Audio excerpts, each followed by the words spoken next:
কি করলেন মানে? আরে আপনারা যা দেশে শুরু করছেন, আন্দোলন দিয়ে দেশের 12টা বাজাইছেন।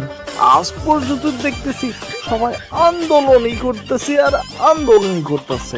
এই আন্দোলনের শেষ হইব কবে?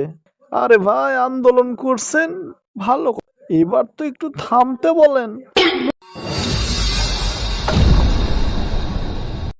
এই যে ভাই, দেন তো গাড়ির টাঙ্কিটা ফুল করে দেন। আজকে আবার সুন্দরীকে কাছে পাইছি।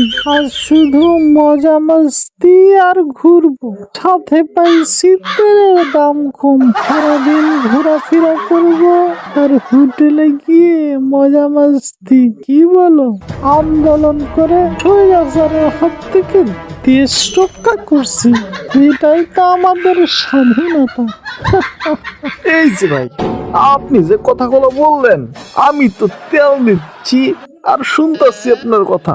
আরে ভাই, তেলের দাম কমছে ঠিকই, কিন্তু আপনাদের মতো কিছু মানুষের জন্য সাধারণ মানুষ এর কোনো উপকার পাবে না। কেন ভাই, আমরা আবার কি করলাম? কি করলেন মানে?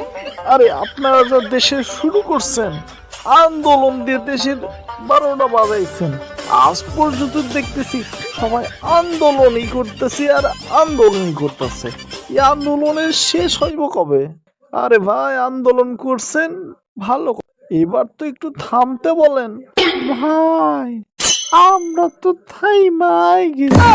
জনসাধারণ যদি আবার লটর পটর করে তাহলে আমরা কি করব? আরে দূর, আপনি তো কাউয়া খাদেরের মতো কথা বলতেছেন।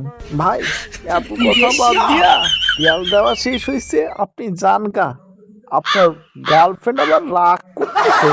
ঠিকই বলছেন। আপনার সাথে কথা বলার থেকে গার্লফ্রেন্ড নিয়ে ঘুরে বেড়া অনেক ভালো। থাকেন জায়গা, দোয়া কইরেন আর তেলের দামটা যেন আরো একটু কমে। 25-26 না, এই একবার যেন 100 হয়। হলে আমাদের মতো প্রেমিকের একটু উপকার হইব।